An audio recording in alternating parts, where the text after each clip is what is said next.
Happy Veterans Day, and salute to those of you who have served in the armed services on this 11/11/11, also known as Armistice Day, among some history nerds like myself who happen to know the original name of the holiday. And I also know why you don't say thanks to a veteran on Memorial Day. You wait till Veterans Day to do that as well. So the differences between our armed services holidays here in the United States. Yeah, well, I would hardly be a nerd if I didn't nerd out and learn the difference instead of sitting there looking like an idiot. What is up, everybody? This is Jay, aka MultimediaJay. Make sure the sound's okay. Nerd out and learn.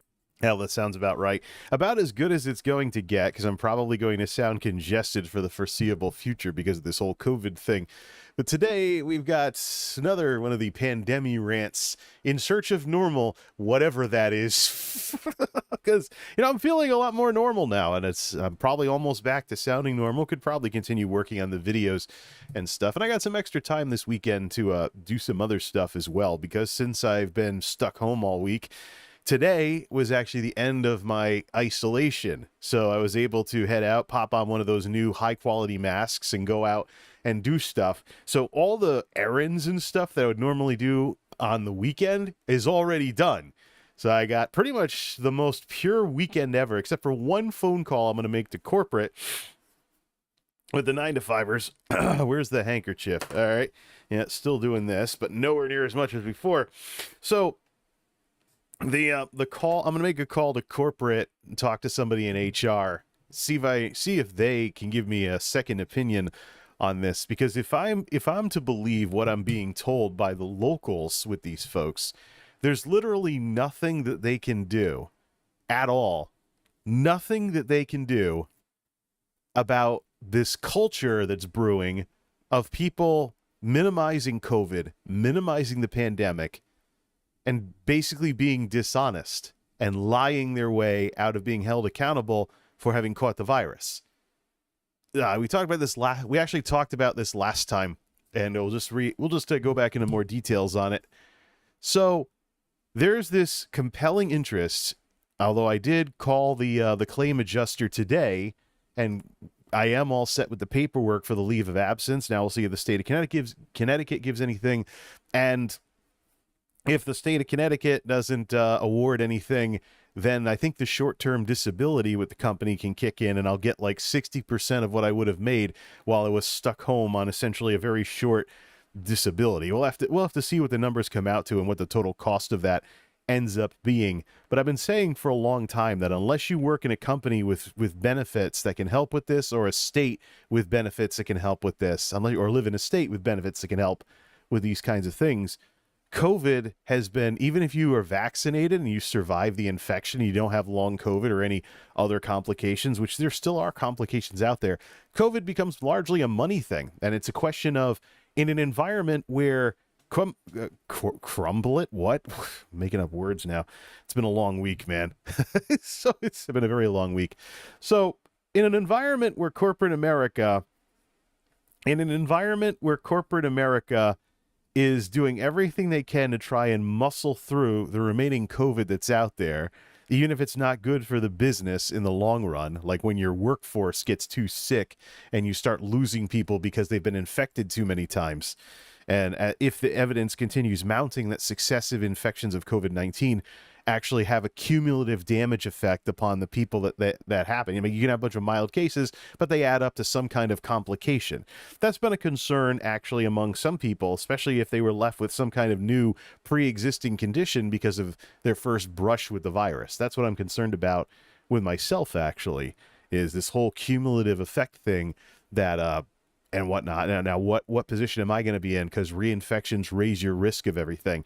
And when you have a bunch of people that have pretty much given up on doing anything to stop this thing, then what do? That's the $250 million question for people out there. So it's something I very seriously have to think about and figure out, or maybe even change companies and stuff like that. But I want to ask corporate about all of this, because there's I went through the proper channels and I've done all the paperwork and stuff, and it's been, since I am vaccinated and I have all the shots, and there was only really one bad day out of the whole week because of COVID, Now, because of all of this, it was other than, getting over the remaining symptoms, it was a relatively relaxing week. Matter of fact, I'm doing some light exercise. So I'm a little out of shape from it. I usually don't take entire weeks off like this because it sucks when you go back and you're out of shape and stuff. Although today, I did grab the oximeter and I went out for a walk to see what my max heart rate was, doing a brisk walk, and it was about 120 beats a minute, which is what it was before I even got infected. So it doesn't look like there was too much of a difference there. So that's cool. Maybe I'll actually luck out. Maybe a lot of these horror stories I'm hearing on the internet are based on situations where there are other underlying risk factors or more severe symptoms or something along those lines. Or earlier in the pandemic when things were, that's really the thing. That's one of those things I forgot to talk about yesterday. I think a lot of the reason why people are still concerned about COVID is because of its reputation from earlier in the pandemic when it was called the novel coronavirus. I want to remind people that the reason why it was called the novel coronavirus is because it was a brand new disease that our systems didn't know how to handle yet. So, I mean, there's probably some people out there that have had an infection or two, but then there's, of course, the vaccines. And here in the West, we have mRNA, some of the best technology out there. A matter of fact, with the success of the COVID vaccines, companies like Moderna are now working on, I'm watching the time here, companies like Moderna are now working on adapting mRNA for things like cancer treatments and other personalized treatments where you have certain conditions and they just design something, because mRNA is flexible like that. They design something that can be injected that can be used as some kind of treatment. So it's interesting, considering Moderna's based out of Massachusetts. So, yeah, a little bit of New England stuff there, stuff along those lines. But it's 12:55 at the Geek House. At 1 a.m., we're going to stop and take some Paxlovid. It's probably the only time I'll ever get to take that stuff on the stream, so I figured, why not? So we only got 5 minutes, so we might as well just walk away from the rest of that discussion and get ready to take the bitter pill. That's literally what these are. So there's two kinds of medications in this. I don't want to say this crap, because it's actually pretty useful if you qualify for it. And I imagine later on when there's more data regarding if there's benefits for people outside of high-risk groups, we might see Paxlovid sent around a lot more as a quick counter for anybody who gets infected. But there's also remdesivir, which was the original thing, like a steroid-y type thing or something like that, that I heard people were getting treated with in the days before the vaccine. So that's the, I think it has to be administered intravenously, though. So that might be more of a hospital thing. But so the way this works is there's two medications. There's there's two pills of what fights the virus, and then there's a third pill that stops your liver from metabolizing what fights the virus, so it stays in your system longer.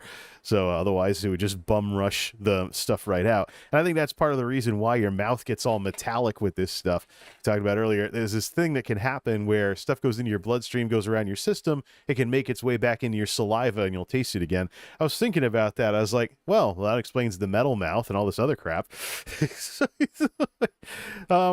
I'm wondering if that's kind of like, like a self-recycling system, because the chemical, I don't want to say the chemical, but everything's a chemical if you know your chemistry. The medication that actually fights the virus is incredibly bitter in and of itself as an innate quality of the substance. The thing that actually goes and fights the virus is incredibly bitter. So if it makes its way out of through your system and into your saliva and stuff like that, so your mouth gets bitter, then you swallow, and it's like recycling back into your system. Like, those Pfizer folks really did think this through, didn't they? Oh, it's an interesting setup, but it's an interesting setup. But at least we have this stuff, whereas previously we didn't. But it makes things interesting in that respect. It's okay. What time is it? 12:56, so my clock's a little fast. I've been spacing out the doses about 12 hours apart, so I've basically been doing 1 and 1. And the fun part is the course of Paxlovid will be over by the time I'm going back to work, so I don't have to worry about having metal mouth on the job or something like that. So keep this handy because we're going to need it. And for those of you wondering what this is, right now I've got basically the strawberry watermelon sugarless drink mix from Walmart. So a little bit of sweetness to it, but for the most part, it's water. And I definitely want something sweet to counter the incredibly, incredibly bitter taste of this stuff. But I would rather have metal mouth for a week than have things progress if they would have. I don't know. I don't know if they even would have, because this thing's definitely been in retreat. And even if there's a rebound of this stuff, I don't know what exactly it's going to, what would it rebound to? So, anyways, some of the things that you got. So yeah, just to finish up the original point earlier, what originally made COVID so scary was that our systems didn't have any clue how to handle it. So, and then and that makes me wonder about the whole Omicron is mild thing, whether it really is, or if there was just enough immunity going around and stuff like that, whether there was enough immunity making the rounds in order for this whole thing to appear milder, simply because it's made the rounds before and stuff like that. All right, 2 minutes left until we got to take the bitter pills. Let's answer the question that I'm sure folks have. Like, hey, so if you're feeling back to normal, when is your channel going to get back to normal? I've been in the middle of making a tech video for a couple of weeks. I don't know if it'll be too jarring if at the end of the video I suddenly sound congested, but I do have something I've been working on that's been stopped while all this COVID crap's been going on. And of course, the problems at work and things along those lines. I can't be sitting around too much this weekend. It's going to rain tomorrow, so I'm not going to have as many opportunities for exercise unless I bring the umbrella if I want to go out for a walk, or, you know, act like the singing in the rain guy, walking around like an idiot with an umbrella, or something along those lines. So take the pulse ox in case I feel winded, and then see what my heart rate is when I am. But I could do something along those lines. 12:59, the moment of truth approaches. But I really think, you know, if I want to be more physical, go around, get things done around the house. That's probably my best bet. Rearrange the stuff that I've been meaning to rearrange and things like that. Do that kind of stuff, and then just make sure I don't overdo it like I did that other night, because much of the feeling that I have with this stuff nowadays is like if you've ever gotten over bronchitis. Now, you'll wake up first thing in the morning, and like a smoker, you'll go to the bathroom and cough, and whatever built up in your throat, ptooey, out it goes. Like, oh, that's more of the virus that is gone now, etc., etc. There's more of that that's going on. And then you got soreness in your chest from all the coughing and congestion and all kinds of other crap. And it's just, it's been a very long time since I had anything resembling bronchitis. So let's just say I'm a little out of practice on this being sick stuff, especially when masking all but destroyed all of these respiratory viruses because they had no way to get around in the last couple of years. So it just really, I mean, look, the mask thing, only in America do we make masks into a political issue. You go across the Pacific Ocean to like Japan or Korea or something, and they'll be popping on masks during flu season to try and slow the spread and not get people sick. Why? Because you don't want to be a jerk. 1 o'clock at the Geek House. The moment of truth has arrived. It's time to take the bitter pill literally. Oh, the other half of this thing. So there's 2 pink pills, and there's one. I think this one is the white pill. We'll take that last because that's the least bitter out of the 3. And even touching it, you know, you can smell it. So it's like Pez, but this is very nasty tasting stuff. Ugh, I can already smell it on my fingers. All right, let's see how quickly I can do this, because the longer it sticks in my mouth, the more you want to gag. All right, well, let me just wet the throat in advance. Okay, bottoms up. All right, bitter pill number 1. 3, 2, 1. Ugh, that was quick. The problem is, if you've ever taken a fish oil pill and you're burping and it tasted like fish, that's kind of what happens with this stuff. You burp and it tastes like the bitter crap. Okay, pink pill number 2. All right, pink pill number 2. I swear, these things do kind of look like Pez. I wonder what Pfizer was thinking there. Keep away from the kids, ladies and gentlemen. All right, 3, 2, 1. You gotta be quick if you don't want to taste that crap. And then the one that doesn't stink as much, the white pill. The last one is the white pill, which keeps the pink stuff in your system longer and gives you the, you know, metal mouth a little longer, but it's how it kills the virus, by making sure it doesn't get bum rushed out of your system. 2, 1.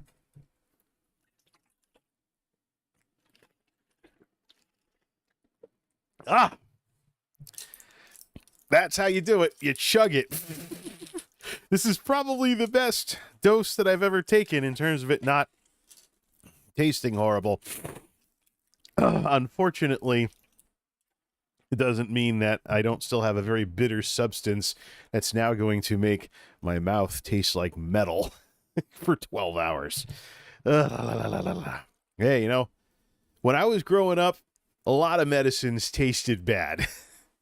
There needed to be special. It was a special event if you had a medicine that didn't taste terrible.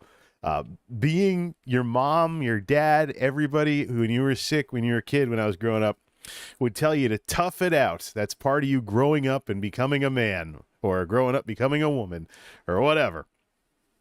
You know, it was part of growing up that you were able to, you know, take medicine that tasted bad. And of course, nowadays, things are much, much better. You have a lot of stuff that actually tastes better and things like that. But occasionally you have to run into something that tastes like complete crap. So that's what I was thinking of when I first tasted this stuff. I was like, I knew it had these problems. I knew it had these problems despite being what it is. But anyways, that's it. And that's the one time I'm going to do this stuff on stream. Thank goodness. You know, I don't think anybody wants a rerun of that. Whatever. Leave a comment if by wild chance you do, so we can all laugh at you for being kind of silly like that. Why would you want a multimedia guy to pop pills on stream? I was like, that's about as off topic as it gets. Let's go take a look at a few things related to what's going on here. And go back to where we were talking last time. Oh, here comes the bad taste. Yeah, it is like taking fish oil pills from time to time. What is the browser mode in this thing hooked up to? Absolutely nothing. Hooked this up to Chrome. It was hooked up to my Twitter last time.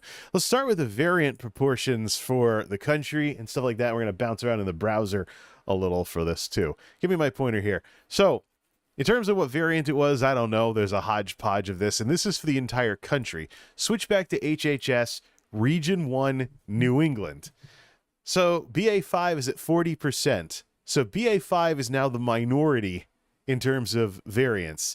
BA46 is about 10%, so majority is something else. There's BF7 and the BQs, all the new ones setting up shop. The variants that you want to be concerned about, though, are the X variants coming over from Asia, like XBB and stuff. Those are the latest ones that might be kind of Deltacron-ish. No, we didn't drop any frames. Good. Seeing if the internet issues come back.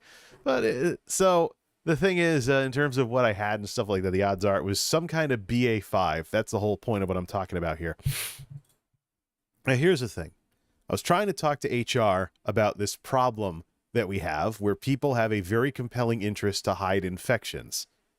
And I think we're going to need a calendar for this. But first, let's go over to this article. I shared this on Facebook earlier. I should probably share it over on Twitter. It's from Sanford Health about the BA5 variant when it came out this past summer and some of the initial data and stuff that people were talking about here. So BA5, it's considered one of the more, it was milder, so to speak, but there was some imagery that indicated that BA5 could affect the cells a little bit like Delta. But that's not what I'm talking about here. The big thing that matters, though, is the incubation period. So the original COVID was known for taking about a week to incubate. And then by the time the Omicron variant came around, that was down to 3 days. 3 days and change. So people are like, oh, it's shorter. It starts up faster.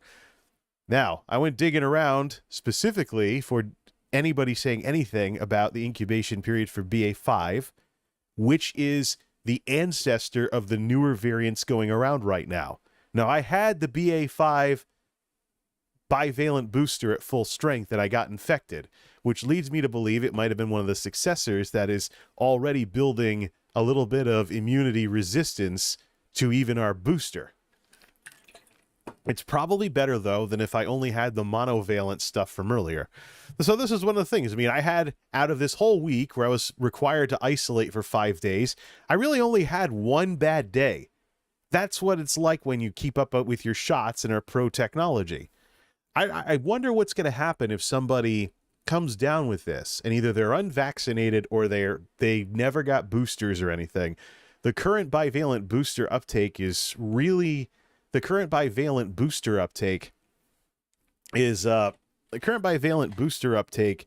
is crap in America.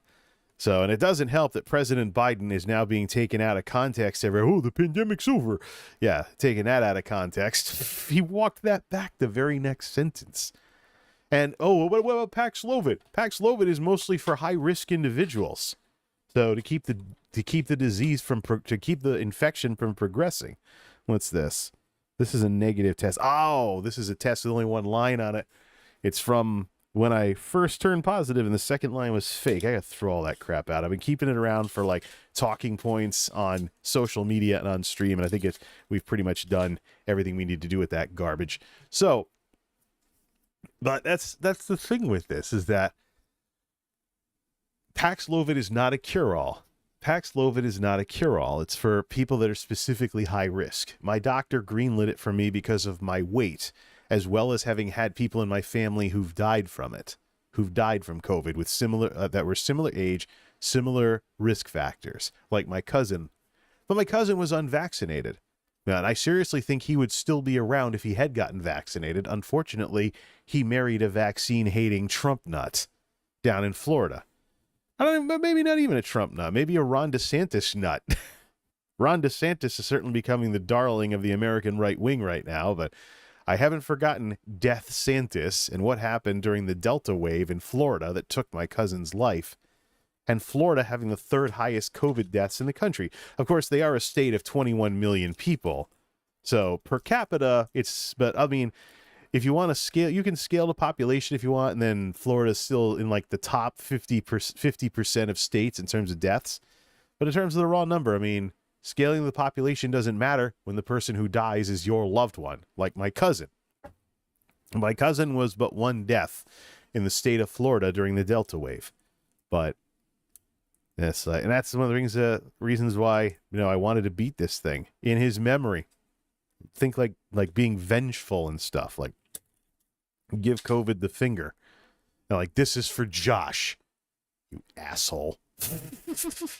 Hey, I've done plenty of stuff on stream that could easily get me demonetized. So if this gets sent to limited ads, well, oh well. I'm not gonna fight over it. Yeah, I'm not gonna fight over it. I know how advertisers are. So the important thing to remember is that the incubation period has been getting shorter and shorter.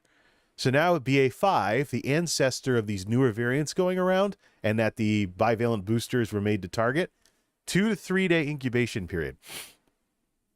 I think it's quite reasonable to expect that the incubation period has gotten faster since then, and might be getting closer to 2 days now. Now, here's the interesting thing. Now that a 2-day incubation period is doable, let's go to this calendar of November. Does it all fit on the screen properly? All right, because we're going to do a lot with the pointer, kind of bounce around.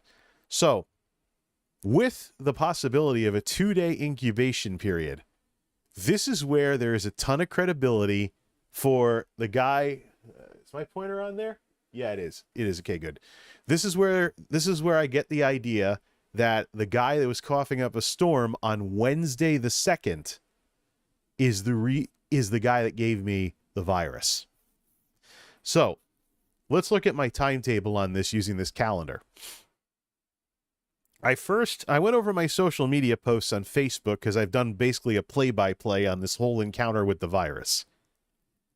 On Friday the 4th, I think it was wee hours of the morning even. Was it wee hours of the morning? I don't know. On Friday the 4th, I said that the forklift guy gave me his throat bug. Started out with a sore throat. On Saturday the 5th, the fever started. Saturday the 5th, the fever started. Wee hours of the morning on Sunday the 6th is where I finally test positive, and the fever peaks at 103 degrees. Can't bring it down. End up in the hospital because I'm worried it's going to go up into brain damage territory when the pills wear off. Fortunately, the nurses reassure me that I just have to weave in another medication if I'm hitting the limit on what I normally take. So get a second fever reducer in there. So that's what I got the aspirins for. So it's not going to be all slow-release Tylenols next time. Of course, when am I going to use these now? When the heck am I going to use these things? Except maybe for a break from the break from the aspirin. Yeah, an aspirin is a break from the Tylenol, excuse me. But I don't know. After the Paxlovid, I might take more of these like on weekends if I get like back pain or something to lay off of this stuff, not take as much of it. Too much of any of those too much of either of these can cause problems. Too much of aspirin can actually damage your stomach, and too much of Tylenol can damage your liver. So it's a balancing act, and this is the thing. One of the things that doctors go to med school for, so they can make the tough choices with even beefier stuff that you need a prescription for. All right, so Sunday was the worst. Sunday was the worst. Here I go. I order. Because I'm under isolation. I can't leave the house. I don't want to go around infecting people during the peak contagion period, which is roughly around this time. I order Walmart delivery to get this. So I finally get a second medication involved besides the ibuprofen the hospital gave me, which eventually brought down the fever. And then of course I was like, oh, okay, good. They were right. I was wrong. So I have a second medication that I weave in. Monday, everything's way easier to control. I start the day at 102 degrees. Don't forget, every single time I had a fever, Saturday, Sunday, and Monday, I broke the fever with medication, woke up in a cold sweat, and I was like, okay, the fever broke. And then it came back when everything wore off, of course. But Monday the 7th, the fever is much easier to control. I end up being able to control the fever with minimal medication, not even needing the aspirin, but with just the slow-release arthritis Tylenol. I don't have arthritis, by the way. This is just... The regular dose of this stuff is 500 milligrams, and the slow-release is 650, but it lasts up to 8 hours. So I often have used, when I got my Moderna shots and I got the low-grade fever, when I finally couldn't take the fever anymore, I'd counter it with one of these and stuff. But you want to wait until the very, very last minute to do that, because the low-grade fever is part of the vaccine working. So you want to avoid that as much as you can. But if it got to the point where I was like, I can't take this fever anymore, then of course those would last longer, because they have there's a quick dissolve layer, and there's a layer that takes hours to dissolve. So you get some relief within like an hour or so, and then it keeps going afterwards and stuff like that. So eventually the fever broke. I think it was Tuesday that the fever broke, and it never came back. I stopped taking stuff just to see if it ever would come back. It didn't come back. So that basically means fever free for 24 hours. Fever free for 24 hours covers the 9th. Thursday the 10th is the end of isolation.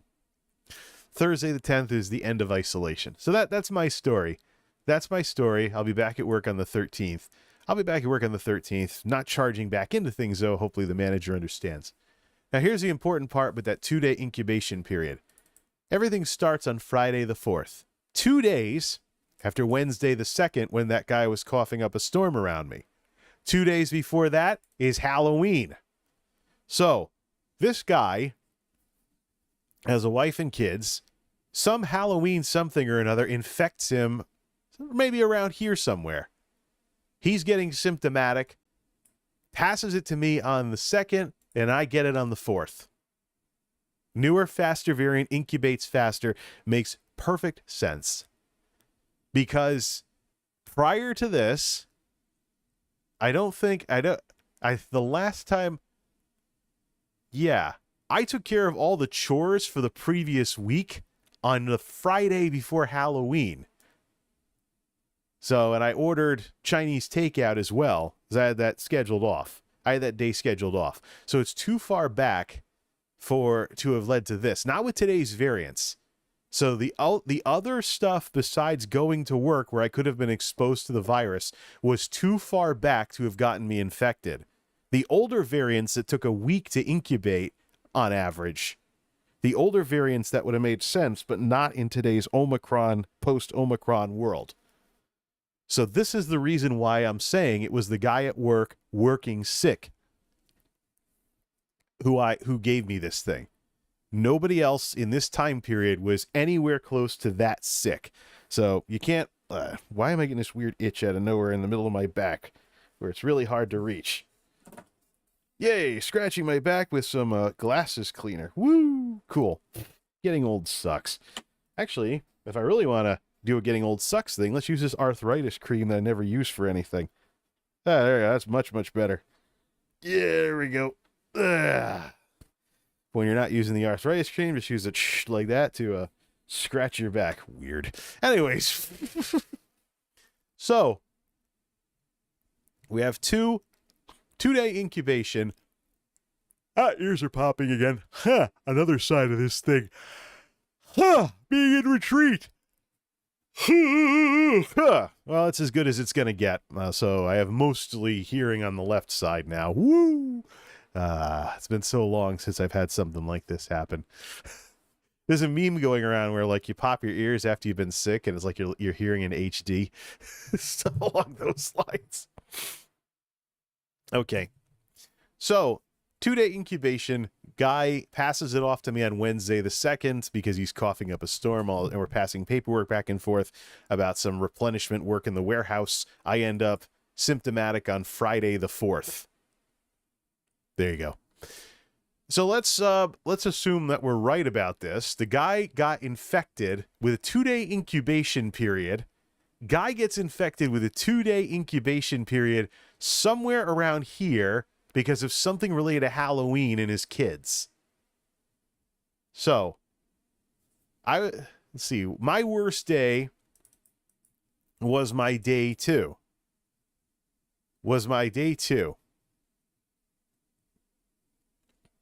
If he lucks out, depending on when he was infected, and if he was taking a bunch of stuff, he would have been coughing up a storm around here. Probably fighting a fever, too. I got to see what happened with him. Because if he's a little before me on this, then that would mean he muscles through Thursday or calls off on Thursday and goes through the worst of it in this time period and maybe calls off on Sunday too. I don't know what he had for sick time or anything, and if he doesn't have the same health conditions that I do,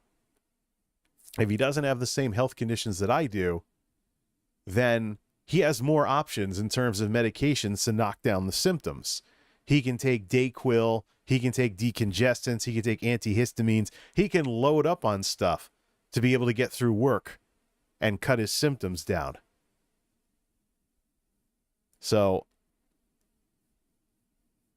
now you take these things that are available for people to do, and I think we're done with all of this.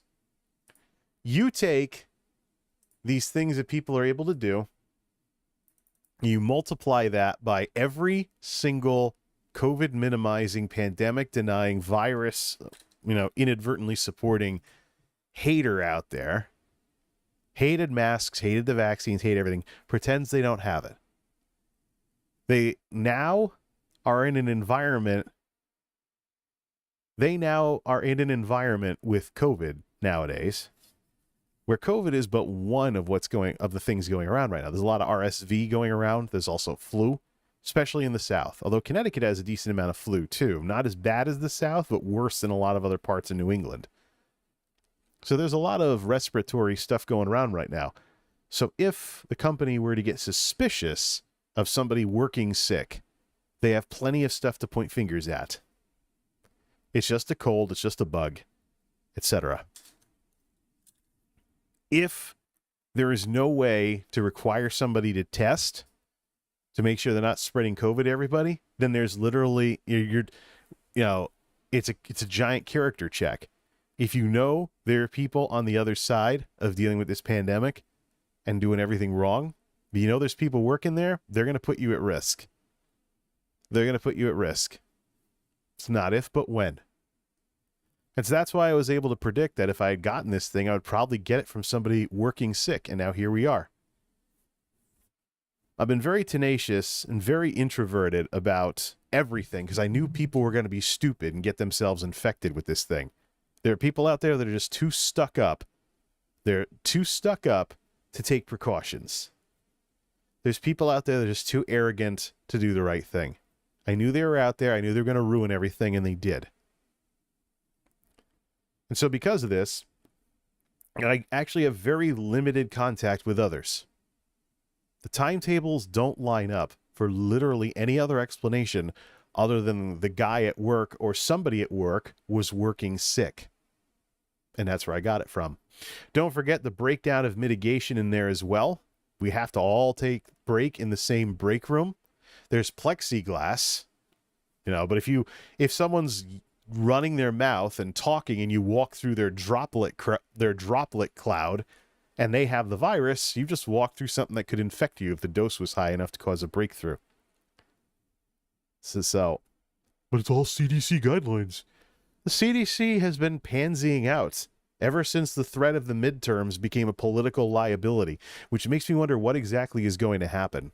What's going to happen now that the election's over? Now, some people are like, oh, they're still counting votes somewhere. It's not really over. Well, you know what I mean. If we're worried about a negative effect on the election, that ship has sailed. So now, is Washington going to have any kind of common sense with this now that the election's over? Now that the effects of the usual pendulum swing in the second year of a presidency has been blunted into what it's going to be when the votes are all done being counted. It wasn't the giant collapse and shift of power that it normally is. So the tenacity is over. There's no need to pansy out on this anymore. There's no need to make mask into a dirty word anymore. There's no need. And then there's Dr. Walensky, and I want to just say a few things about Dr. Walensky, the CDC head, who happened to pop back up on Election Day saying, I recovered from a mild COVID infection. I want to thank everyone for blah, blah, blah. She recovered from a mild infection after being out for 3 weeks. Her last tweet was late October. Mild infection? The guidance that she has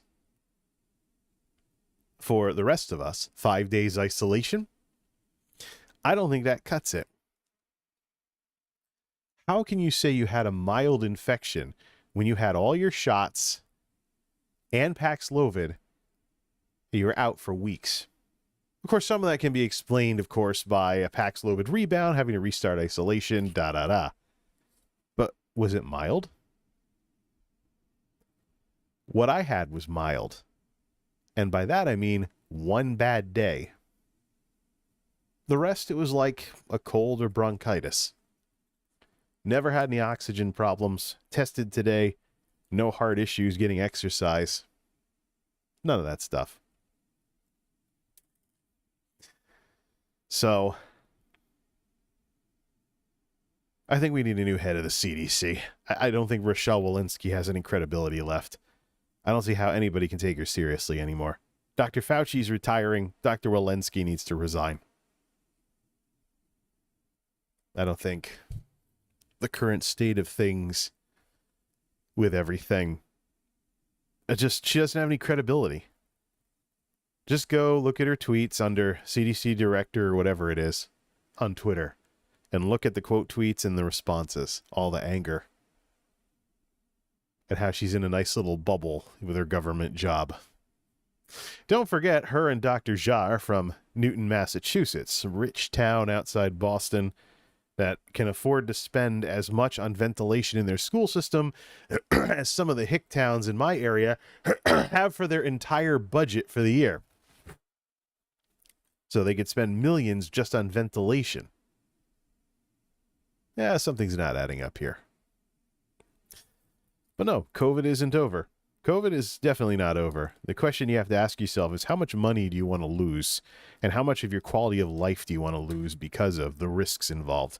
Whether it's long COVID or something along those lines, or just how much time you lose from work. Probably the most positive thing that I can say that I've seen in all of this mess is from Walmart workers, of all people. People stuck in crappy little retail jobs.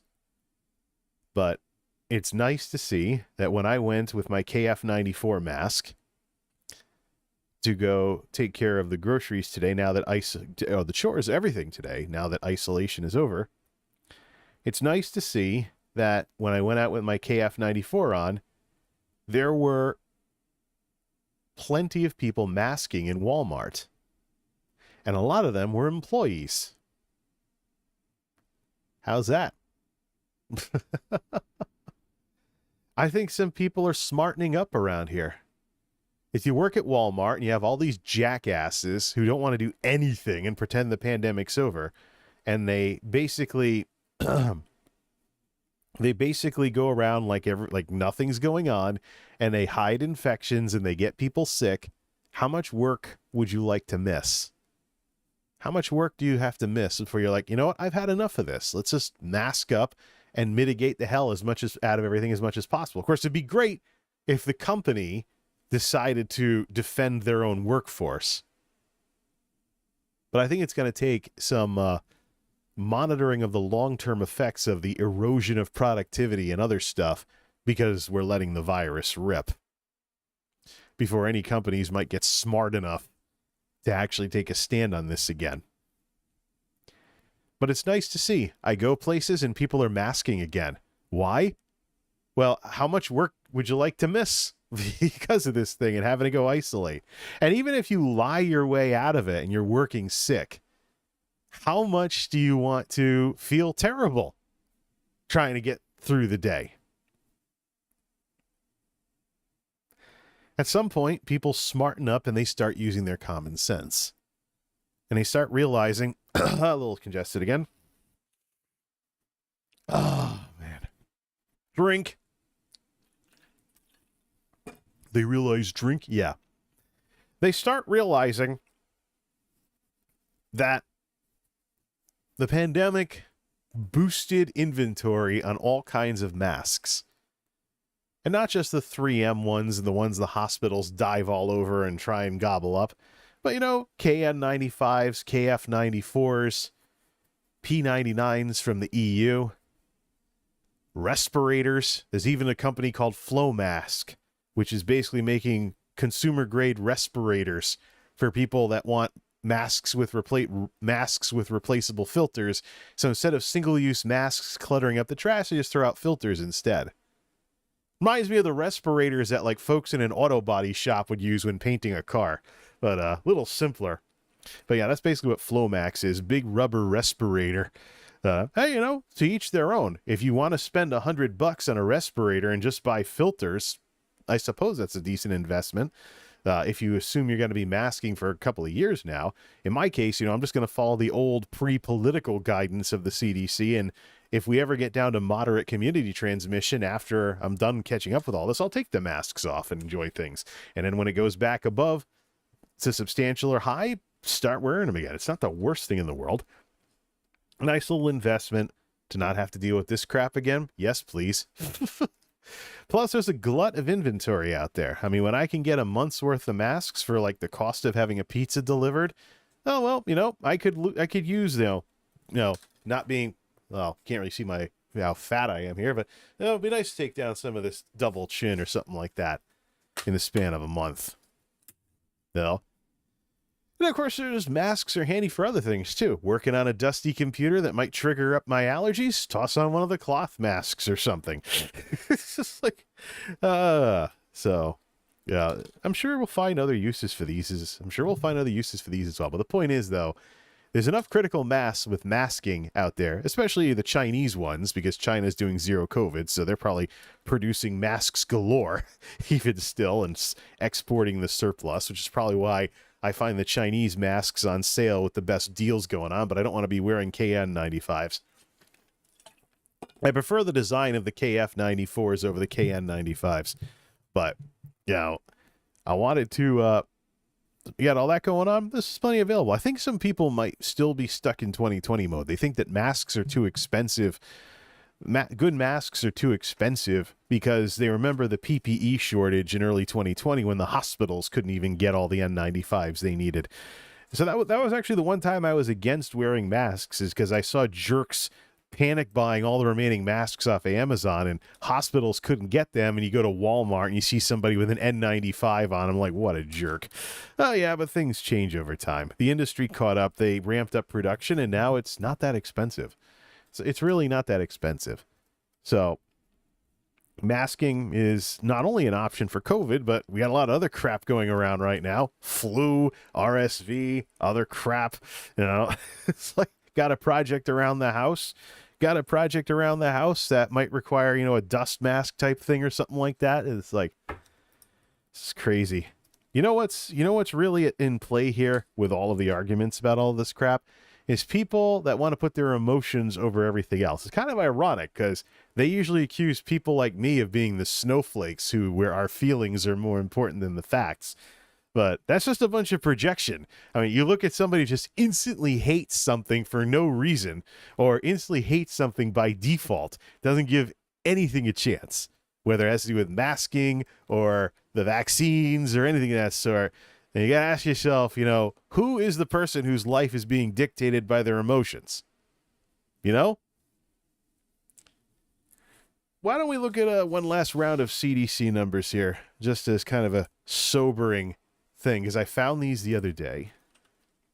Oh, there's a Veterans Day thing on Google. That's nice. Unvaccinated hospitalizations. There's actually a data tool. I found this. It's like data tracker home, laboratory confirmed hospitalizations. Is this data or is this is just data? Give me the data tracker. Because I've been looking at hospitalization data as well. Because hospitalization data, case data is kind of iffy at this point. Let me just load up. They use Power BI. Is this Power BI or is this... oh, it's Power BI. They're using Power BI. That's cool. Let's see. Percent change in hospitalizations there. Where did I find this? Social impact and prevention. I'm trying to see this down the side here. Other data. Community profile, state profile, therapeutics, cases, deaths, and testing. Vaccine effectiveness and breakthrough there it is. Hospitalizations by vaccination status. Set this sucker while that power... Is this Power BI or is this Tableau that they're loading? I don't know at this point. All right. This is from August of 2022. Browser mode. Is that still hooked up? No, it isn't. It's a new instance of Chrome. So let's link it up to this. This is sobering because by vaccination status, there you go. Age-adjusted rates. Age-adjusted rates of COVID-19 associated hospitalization by vaccination status in patients aged January 2021 through August of 2022. Guess the data is a month or two behind on here. There you go. Where's everything coming from? Dotted line includes boosters. Dotted line includes boosters. So, it's before the bivalent booster came out. That's why. Well, this is the data even before the bivalent booster launch because it's just monovalent stuff because it caps out at 2 boosters. It caps out at 2 boosters, but yeah, versus the unvaccinated. There you go. And you consider unvaccinated could also mean that you have only infection immunity at your disposal. And we still see this line right here.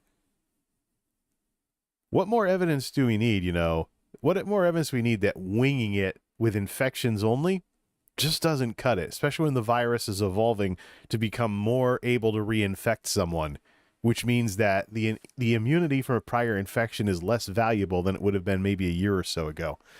August 2022 compared to people who are updated with vaccination, monthly rates of COVID hospitalization were 5.2 higher in unvaccinated adults 18 years and older, 1.7x for kids, 3.4x for teenagers, 3.5x for 18 to 49, 7.4x for 50 to 64, and then 65 and over, 5.4x on this. But I'll let the data speak for itself. There's the Omicron. That's got to be that's the Omicron spike.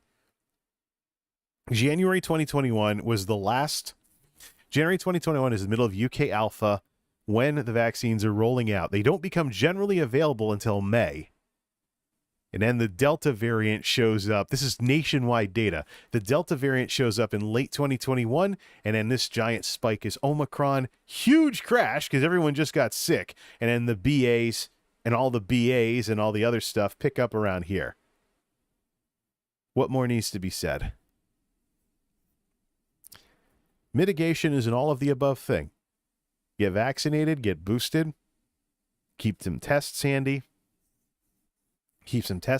And don't wait for don't think Paxlovid's going to be like a cure-all either, because only certain types of people at higher risk are authorized to get it right now. But maybe the data will come out that'll allow that to eventually be more generally available. Maybe it can replace monoclonal antibodies, because the newer variants are pretty much getting resistant to monoclonals. There's one left that might be somewhat effective, but the data is not looking promising on that. So this thing's evolving to try and counter what we throw at it, which is why we need to throw more stuff at it until it stays down. It's a fight. It's not out of the question or hyperbole to refer to COVID-19 as microscopic Hitler. This thing has killed 1 million Americans. You may know some of them. I know some. And in the people it doesn't kill, it damages their quality of their life. So my cousin Josh, Scotsman Josh, passed away during the Delta wave in Florida. One of my aunts was widowed because her husband accidentally got infected, unvaccinated, and he died. And then one of my other cousins, a couple of years older than me, she works in healthcare. Pre-vaccine, she got COVID twice in 2020. First time, she was in and out of the hospital for a month with pneumonia. Wore a CPAP all day for oxygen. Maybe even needed supplemental oxygen. Then she went into the hospital even after getting over the virus for pneumonia, because she was left prone to it as a post-COVID complication. So she spent plenty of time in the hospital during 2020 as a healthcare worker, not able to do her job treating patients. The second time she got infected around Christmas time was when she accidentally gave it to my aunt's husband, and he passed away from it. My cousin accidentally got it from his wife. His wife accidentally gave it to him. She probably accidentally picked it up somewhere else. She wound up hospitalized, though she survived. She wound up getting kicked out of the hospital because she wasn't in as bad as shape during the Delta surge in Ron DeSantis's Florida. You know, free Florida, yeehaw! That crap.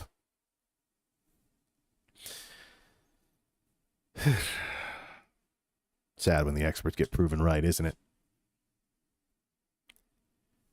Oh yeah, so I'm in search of normal, whatever that happens to be.